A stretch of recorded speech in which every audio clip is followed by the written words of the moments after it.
তোমরা যারা second time ভর্তি পরীক্ষার সিদ্ধান্ত নিয়েছো কিন্তু সেকেন্ড টাইম ভর্তি পরীক্ষা দেওয়ার চিন্তা করছো, তারা হচ্ছে এই ভিডিওটি সম্পূর্ণ দেখবে। কারণ এই ভিডিওতে আলোচনা করা হয়েছে সেকেন্ড টাইম বিশ্ববিদ্যালয়ের আদ্যপ্রান্ত। এই ভিডিওর মাধ্যমে তুমি জানতে পারবে সেকেন্ড টাইম বিশ্ববিদ্যালয়ের তালিকা, এছাড়াও জানতে পারবে সেকেন্ড টাইম বিশ্ববিদ্যালয়ের আসন সংখ্যা, এছাড়াও বিভিন্ন টিপস অ্যান্ড ট্রিক্স তো থাকছেই। বিগত সালের জাবি, বিইপি এবং গুচ্ছের পরিসংখ্যান বলছে 65% সেকেন্ড টাইম ওরা চান্স পেয়ে থাকে এসব বিশ্ববিদ্যালয়ে। তুমি যদি এই 65%-এ থাকতে চাও, তাহলে তুমি আজ থেকেই প্রিপারেশন শুরু করে দাও। তোমার সাময়িক ব্যর্থতাকে যদি শক্তিতে পরিণত করতে পারো, তাহলে তুমি সফল হবেই, এতে কোনো সন্দেহ নেই। যারা সেকেন্ড টাইম ভর্তি পরীক্ষা দেওয়ার সিদ্ধান্ত নিয়েছো, তাদের মনে প্রথম যেই প্রশ্নটা ঘুরপাক খাচ্ছে, ভাইয়া সেকেন্ড টাইম পরীক্ষা দেওয়া যায় এমন বিশ্ববিদ্যালয়ের সংখ্যা কোনগুলো? আজকে আমরা বিস্তারিত আলোচনা করব। আজকের আলোচনায় থাকছে সেকেন্ড টাইম ইউনিভার্সিটির তালিকা, আসন সংখ্যা, প্রস্তুতি শুরু করার উপায়, চান্স পাওয়ার ট্রাম্প কার্ড, এছাড়াও থাকছে গুরুত্বপূর্ণ সাজেশন ও টিপস। আমরা যদি সেকেন্ড টাইম দেওয়া যায় না এরকম বিশ্ববিদ্যালয়ের তালিকা জেনে যাই, তাহলে কিন্তু আমরা সহজেই বুঝতে পারবো যেসব বিশ্ববিদ্যালয়ে সেকেন্ড টাইম দেওয়া যায়। চলো প্রথমেই সেকেন্ড টাইম বন্ধ যেসব বিশ্ববিদ্যালয়ে তা একটু জেনে নেই। প্রথমেই যে বিশ্ববিদ্যালয়টি আছে সেটা হচ্ছে ঢাকা বিশ্ববিদ্যালয়, চট্টগ্রাম বিশ্ববিদ্যালয়, তারপর হচ্ছে ঢাবি অধিভুক্ত 7 কলেজ। অর্থাৎ এ সকল ইউনিভার্সিটিতে সেকেন্ড টাইম ভর্তি পরীক্ষা দেওয়া যায় না। এর মধ্যে আরেকটি ইউনিভার্সিটি আছে যেটা বেসিক্যালি গুচ্ছ বিশ্ববিদ্যালয়ের অন্তর্ভুক্ত, সেটা জগন্নাথ বিশ্ববিদ্যালয়ে। সেখানেও সেকেন্ড টাইম দেওয়া যায় না, যদিও প্রতি বছর গুঞ্জন ওঠে যে জবিতে সেকেন্ড টাইম থাকবে, ঠিক আছে, বাট আলটিমেটলি দেখা যায় হয় না আর কি।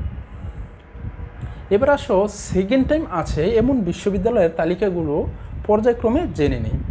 সেকেন্ড টাইম যারা পরীক্ষা দেয় তাদের পছন্দের তালিকার শীর্ষে থাকে সেটা হচ্ছে জাহাঙ্গীরনগর ইউনিভার্সিটি, যেখানে আসন সংখ্যা আছে 2000-এর মতো।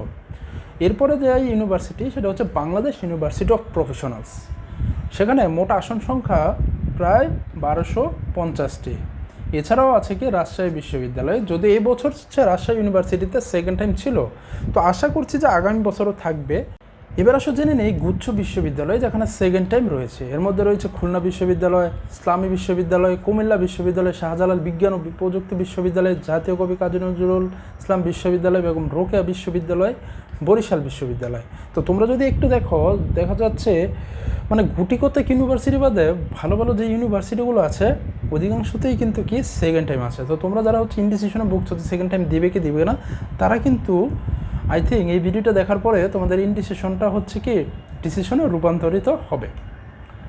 এবার আসা হচ্ছে আরও কিছু ইউনিভার্সিটি জেনে নেই যেগুলোতে সেকেন্ড টাইম আছে। সেটা হচ্ছে রবীন্দ্র বিশ্ববিদ্যালয়, বঙ্গবন্ধু শেখ মুজিবুর রহমান ডিজিটাল বিশ্ববিদ্যালয়, শেখ হাসিনা বিশ্ববিদ্যালয়, হাজী মোহাম্মদ দানেশ বিজ্ঞান ও প্রযুক্তি বিশ্ববিদ্যালয়, মাওলানা ভাসানী বিজ্ঞান ও প্রযুক্তি বিশ্ববিদ্যালয়, নোয়াখালী বিজ্ঞান ও প্রযুক্তি বিশ্ববিদ্যালয়, যশোর বিজ্ঞান ও প্রযুক্তি বিশ্ববিদ্যালয়, পাবনা বিজ্ঞান ও প্রযুক্তি বিশ্ববিদ্যালয়, এগুলোতে সেকেন্ড টাইম রয়েছে।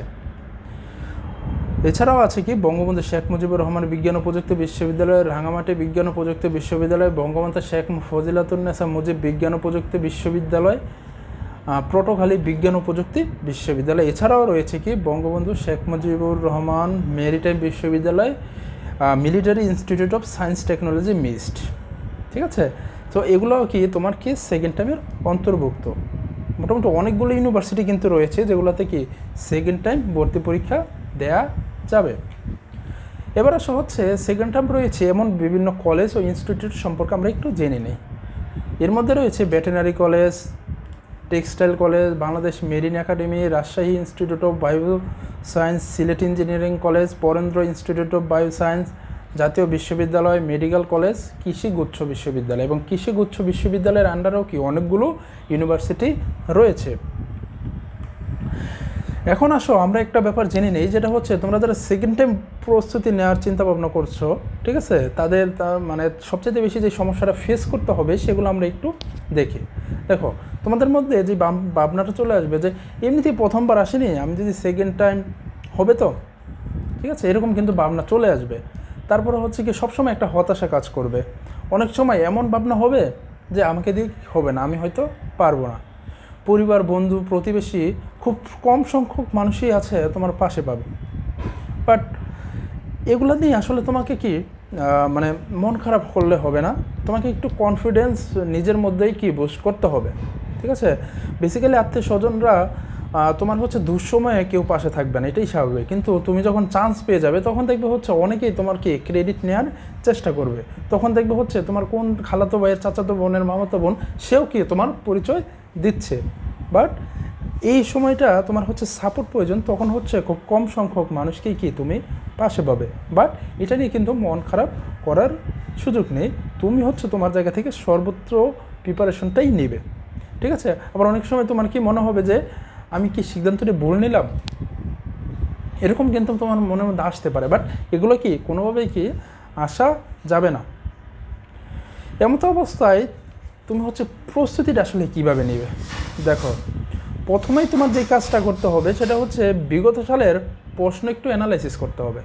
অর্থাৎ তুমি যদি বিগত সালের প্রশ্নগুলো একটু অ্যানালাইসিস করো তাহলে কিন্তু তুমি কি একদম কোশ্চেন প্যাটার্ন সম্পর্কে জেনে যাবে।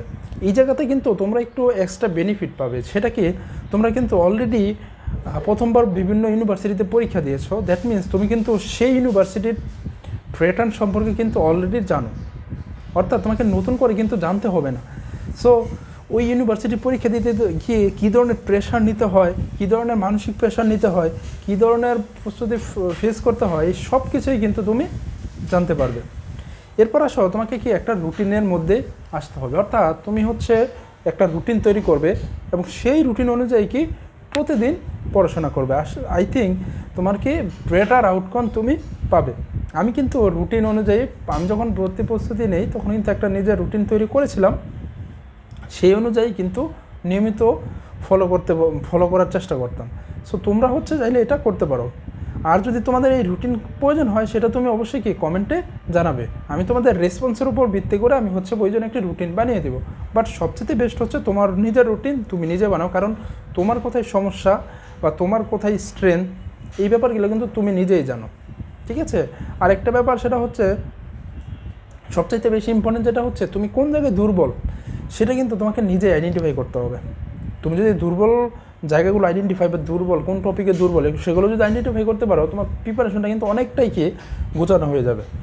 আরেকটা ব্যাপার আমি তোমাদেরকে শেয়ার করতে চাই, সেটা হচ্ছে একাধিক বই থাকলে তোমাকে কি একটি বইকে বেস ধরে পড়াশোনা করতে হবে, ঠিক আছে? দেখা যায় কি তোমাদের একাধিক বই আছে, বাট একাধিক বই একটা মানে এতগুলো ফলো করতে যায় আসলে কোনটাই কভার হয় না। সো এই ক্ষেত্রে তুমি যেটা করবে, একটা বইকে বেস ধরবে আর বাকিগুলো থেকে কি তোমার যেই টপিকটা বেস্ট সেটা হচ্ছে নিবে। দেখো, একাধিক বই থাকা কিন্তু এটা দোষের কিছু না, আমি নিজেও কিন্তু একাধিক বই থেকেই পড়েছি। বাট একটা বইকে যদি তুমি বেস ধরে আগাও তাহলে হচ্ছে তোমার প্রিপারেশনটা একটু গোছানো হবে, আর তোমার মনে হবে না যে আমি হচ্ছে কি সমুদ্রের মধ্যে আছি। এবার হচ্ছে আরেকটা ব্যাপার, সেটা হচ্ছে কি তোমরা অনেকেই কি শর্ট সিলেবাস খোঁজো, ফাইনাল সাজেশন খোঁজো, এগুলো থেকে বেরিয়ে আসতে হবে, তোমাকে সম্পূর্ণ প্রিপারেশনটাই নিতে হবে। তারপরে হচ্ছে কি বাসায় এক্সাম দেওয়ার একটি কি প্রবণতা ক্রিয়েট করতে হবে, নিজে নিজে পরীক্ষা দিতে হবে এবং নেগেটিভ মার্কিং কাউন্ট করে তোমার কি সেদিকেও একটু কি নজর রাখতে হবে। কারণ নেগেটিভ মার্কের জন্য অনেকেই কি চান্স পায় না। আমার অনেকেই বন্ধু আছে যখন আমরা পরীক্ষা দিই তারা 0.10, 0.25 জন্য কিন্তু আজকে ঢাকা বিশ্ববিদ্যালয়ে কি পড়তে পারছে না। তো বুঝতেই পারতেছো যে এরকম 0.25 জন্য 100 জন পিছনে চলে যাও, কতটা ইম্পর্টেন্ট। নিজের উপর আত্মবিশ্বাস বাড়াতে হবে, এটার চাইতে বেশি ইম্পর্টেন্ট আর কিছুই নেই। তোমার মধ্যে অবশ্যই কি কনফিডেন্ট রাখতে হবে, তবে ওভার কনফিডেন্ট কি হওয়া যাবে না। তুমি যদি নিজের কনফিডেন্টটাকে বুস্ট আপ করতে পারো এবং ধরে রাখতে পারো, ইনশাল্লাহ তুমি কি সফল হবেই। একটা কথা সবসময় মাথায় রাখো, সৃষ্টিকর্তা কখনো কারো প্রতি অবিচার করে না।